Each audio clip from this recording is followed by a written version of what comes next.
Hello, my name is Leslie Burrell. I'm 28 years old and I'm a professional dancer.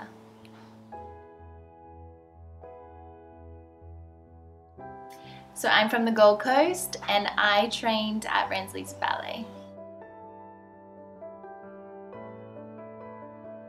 I am 180, I'm going to say 5 because I try not to push it too much, but 185 centimeters and it's like 6'1" and maybe slightly bigger depending on the day.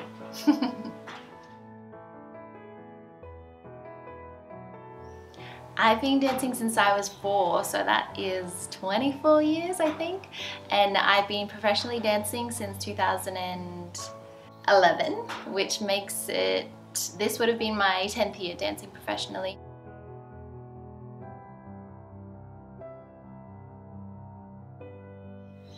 So my story started the year after I graduated high school. I finished in 2009, and then in 2010 I did a year of full-time with Joy and Dawn Lesleigh at Lesleigh's.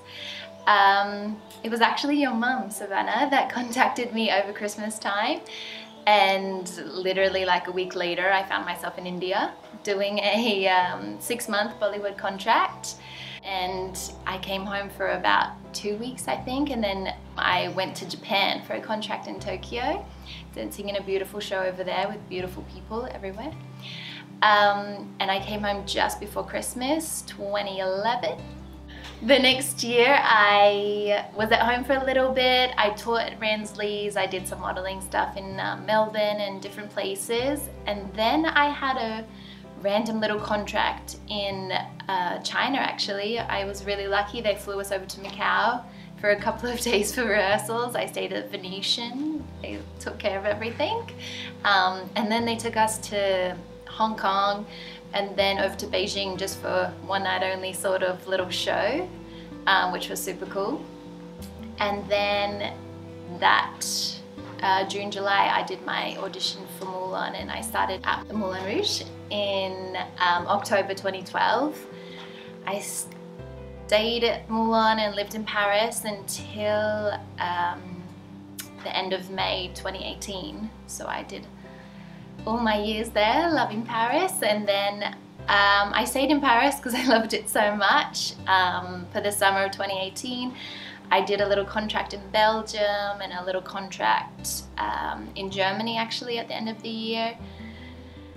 And then I was doing an audition for Royal Caribbean at the end there, just the end of 2018, and the start of 2019 I contracted with them for their brand new ship, the Spectrum of the Seas, last year. So I spent I think we spent almost 6 months in rehearsals, and then I stayed on the ship for another 8 months and got off just the end of, just before Christmas at the end of last year.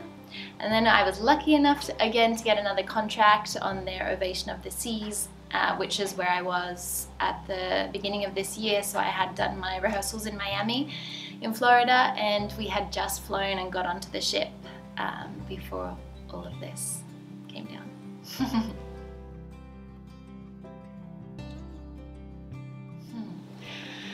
The word success, I would say, means to me, I think it's like a day-to-day thing. If you can be confident in who you are, if you can be proud of who you are, if you can treat people kindly and treat yourself kindly, I think that is your little success every day. I wouldn't say that it was a point you had to reach or a contract you had to do, but if you can live each day and be proud of what you did and be proud of the things that you said, and that is success to me, I would say.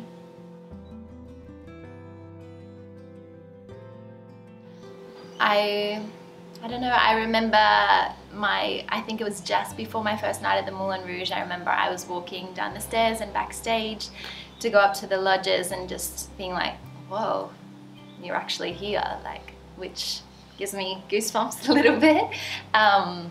Yeah, it's just one of those things. Your auntie used to say to me, oh, you're going to be at Moulin, when I was doing jazz classes with her when I was like 12.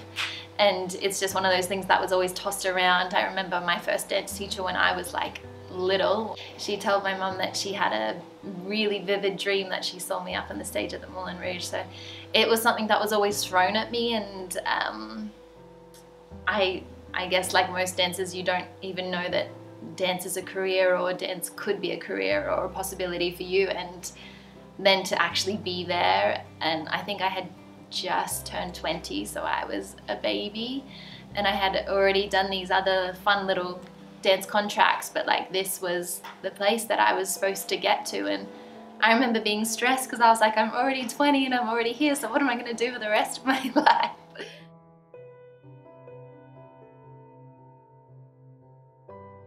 I'm quite a calm person, so it was not too bad for me personally. I think it was just hard because you have this,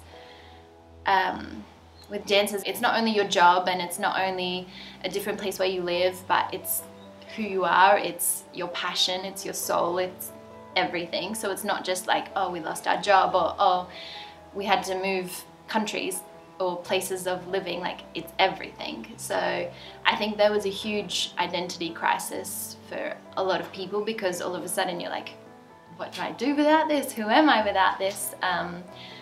For us, we had to come back, and it's not essentially home. I hadn't lived here for 10 years, so it doesn't feel like home. And then also you're not doing your job, but then you're also not living your passion. So I think there's so many concepts, and luckily I'm pretty level-headed and could keep quite calm and trust in the universe that everything was going to be okay, sort of thing. And I'm very lucky that I'm a yoga teacher, so I was able to offer that platform to others. So I continue to do Zoom yoga for my cast members and friends, and literally all over the world. We had Americans and Europeans and even my friends here in Australia. So that was really cool to be able to cultivate that platform for people that were struggling, so then they had something to do when you couldn't do anything else.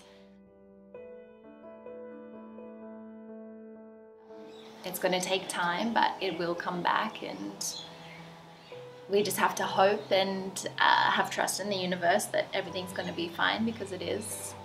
It just might take a little more time.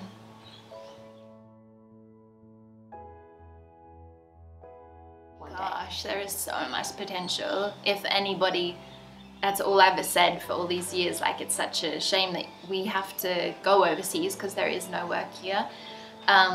But if anybody stopped for a second that wasn't in our industry and realized how many amazing dancers come out of Australia. Like, I've seen so many Aussies in India, the Moulin is full of them, Lido is full of them, the ships are full of them, especially Royal Caribbean.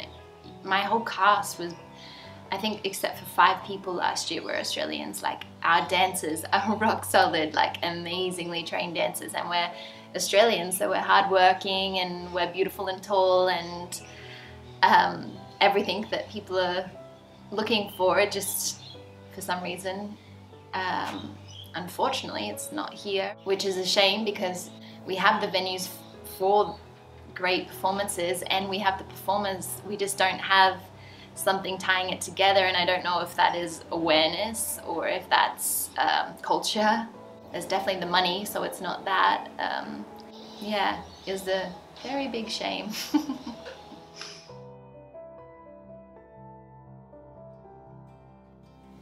I think arts and entertainment industries are so essential to people. Especially after something like this, everybody's gone through such a struggle in their different ways. By putting on shows and by putting on entertainment, you can give those people an hour or even half an hour out of their life just to switch off all of that. You can't say that you've ever been to a show and you're thinking what groceries you have to get or like what bills you have to pay. Like, you're there and you're enjoying the performance. Yeah, I think it can be so essential to everybody and anybody, especially at this time more than ever.